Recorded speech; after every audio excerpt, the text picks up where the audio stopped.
Hi, hello, it's me, Farida, your neighborhood low-quality queen.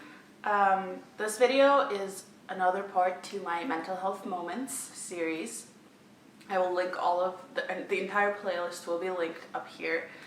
If you want to take a look, I delve into some topics related to mental health and mental illness and so on and so forth. And today I wanted to tackle something that's very serious and very important to me, and that is depression. Now, this video is going to be segmented in a certain way. We're going to begin by discussing depression sort of unilaterally, if you will, or very generalized, and then we're going to dive into the symptoms,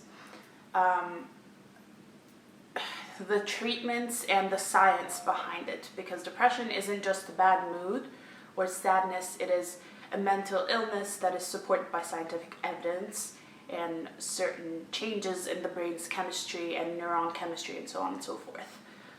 I put on makeup because when a topic is this sad, sometimes you just want to look mildly okay, and also we don't know sleep, so that's that. So I'm gonna be looking sideways a bit. I'll try to cut those out, but I have all my information on here because I do want to be informed. So let's start with a basic sort of definition, if you will. So depression is a mental illness, mostly classified as a mood disorder.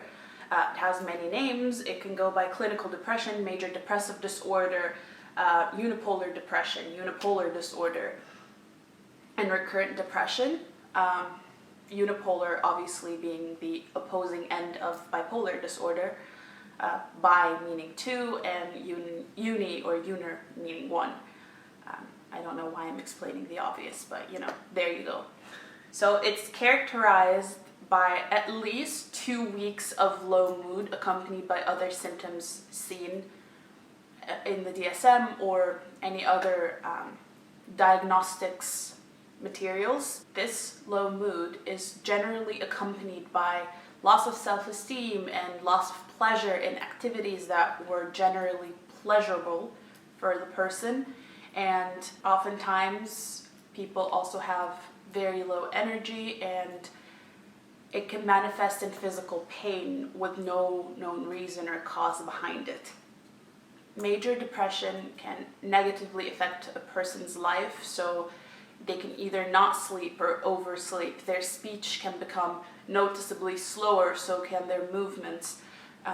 Like I said before, they can have pain and with no reason behind it. Medically speaking, of course, it can affect the way a person eats. They can undereat or overeat. It takes over their life, basically. And 2% of adults with depression die from suicide, and 50% of deaths by suicide from adults are linked to either depression or another mental illness. Those are very high statistics. It's more recurrent in women than men, and there's a very high percentage of adults that are diagnosed with depression, and an even higher percentage that goes undiagnosed because people sometimes don't seek the help they need. The signs and symptoms are oftentimes very clear, but oftentimes they also coincide with other illnesses. So depression is often pretty hard to diagnose, at least based on my personal experience and the readings that I've done. Like I mentioned before, they will have a very low mood and a lack of pleasure in anything, and that will be prevalent in every aspect of their life. People with depression will often ruminate and overthink specific scenarios or situations. They will also often feel worthless or unloved. Oftentimes there's also a lot of guilt accompanied with it. It's guilt, unnecessary guilt, but it's guilt nonetheless, and they will ruminate over this, and oftentimes it is also accompanied by severe self-hatred. So in some very severe cases, there can also be symptoms of psychosis, most often delusions, less often hallucinations, which are two very different things. Delusion is a persistent thought that is not true or not based in reality, but that one cannot help but believe. believe. And hallucination can be auditory, visual, or tactile, like sensory, and it overtakes one's senses, and they might see things that aren't here, hear things that aren't true, or even feel things that aren't true or present at the moment. And these are some in very severe cases. Most often though, in cases of depression, there's a loss of memory or focus. There's also a severe withdrawal from social activities and oftentimes society itself. There's a decreased or lack of sex drive, and people can often be very irritable. There can be a decrease in sleeping, so insomnia, recurring thoughts of death or suicide. There could also be cases of hypersomnia, which is oversleeping. There's undereating and oftentimes overeating, which can result in weight loss or gain, obviously. So there also are, I'm gonna step a little closer to the camera. There we go. There also are some physical symptoms, so fatigue, dizziness, headaches that might come up. These physical complaints are the most common in developing countries according to the WHO or the World Health Organization, their classifications of depression. The behavior of said person can be noticeably agitated or lethargic. The symptoms of depression often will coincide with other mental illnesses or mood disorders such as anxiety. It's been shown that a lot of people who have been diagnosed with depressive disorders have also shown diagnoses for anxiety disorders such as generalized anxiety or panic disorder, for example, which is reoccurring fear of panic attacks. There has also been some studies that have shown that a lot of people diagnosed with depression also later on get diagnoses of ADHD. So it's a very thin line to straddle, and it's a curve that overlaps. Everything overlaps on everything else. I'm not really smiling or being my normal active self because this is a very serious topic, and it's something that I've dealt with on a day-to-day basis. So now that we've tackled the symptoms and I've gone over some of them, obviously there are always a lot more symptoms, and it does vary based on the person. It's a person-by-person case scenario, so one cannot judge someone based on someone else. You can be depressed but still able to get out of bed and function, or you can be depressed and not be able to live your life and cannot function in an active day-to-day basis. You can't go to school, you can't go to work, so on and so forth. So it really does depend. If you're feeling depressed or you have negative thoughts or any of the sorts, please consult a doctor, go see a therapist, talk to anyone, because it's very important. And this will be said a lot during this video because you need to get help, and there's nothing wrong with that.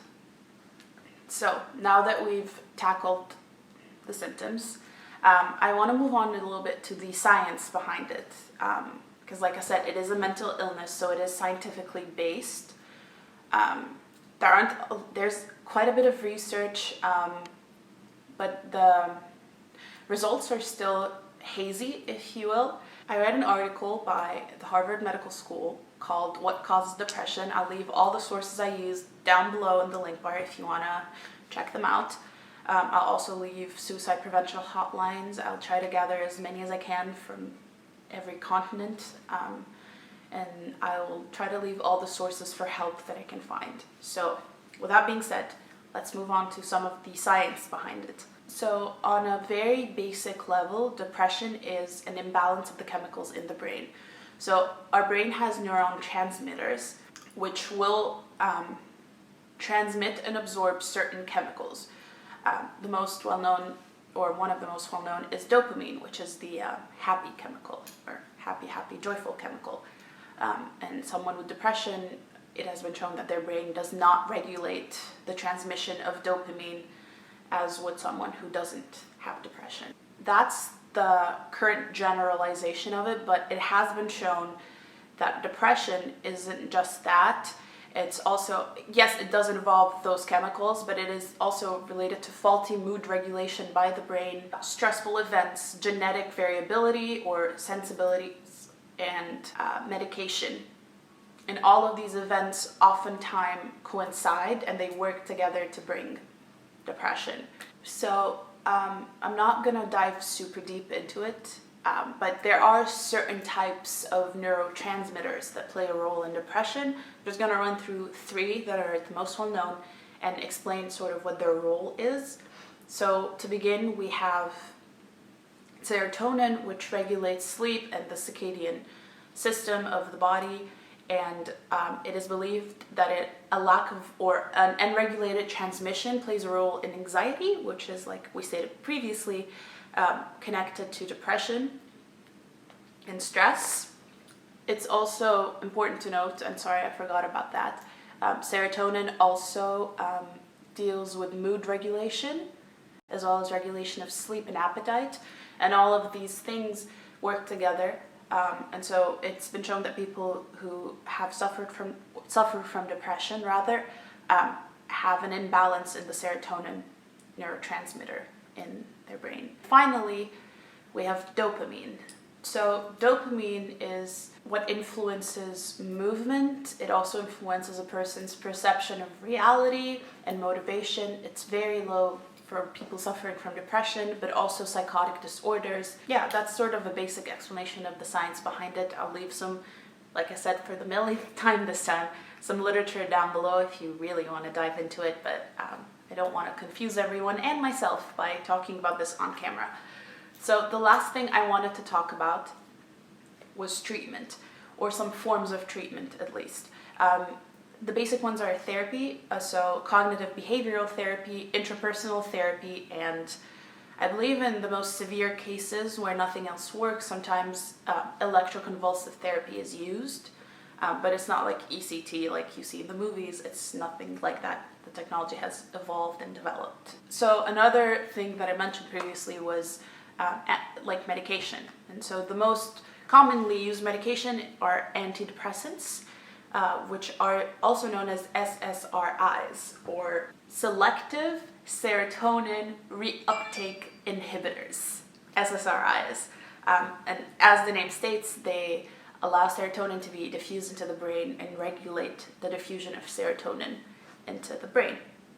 Sounds pretty simple. There are a lot of variants of SSRIs. There are a lot of kinds of antidepressants. We're not getting into that right now. I'm not going to talk about what kinds of medication there are. There are also other kinds of medication that work. So I believe medications used to treat bipolar disorder and anticonvulsants oftentimes are also administered. It all depends on a case-to-case basis. I'm going to keep repeating that because it is truly a case-to-case kind of scenario. But yeah, that being said, depression is a very important thing to talk about, and I'm glad that the topic is no longer as stigmatized as it once was. If you or someone you know are feeling depressed or suicidal, I urge you, I beg you, please go talk to someone. Confide in a friend or an adult or a parent or a trusted one and go seek help, because as tough and dark as the road may seem sometimes, there's always light at the end of the tunnel. And if you can't fathom the light, then look up to the sky and see the moon or the stars, and that's your light.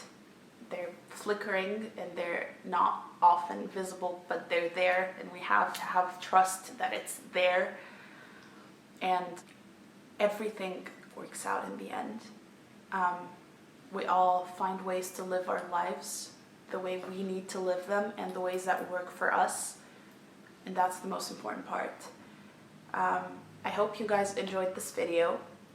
I will leave everything down below, all the literature, all the suicide prevention hotlines, and everything and anything I can find. I will leave it in the description box down below.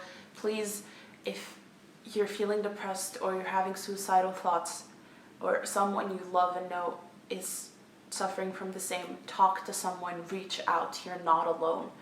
It's not an isolated situation. You're not in solitary confinement. There are so many people who suffer from the same thing. My DMs are always open. The comments are open. I'm there for you. I will talk to you. And so many other people will. You're not alone. You're not alone.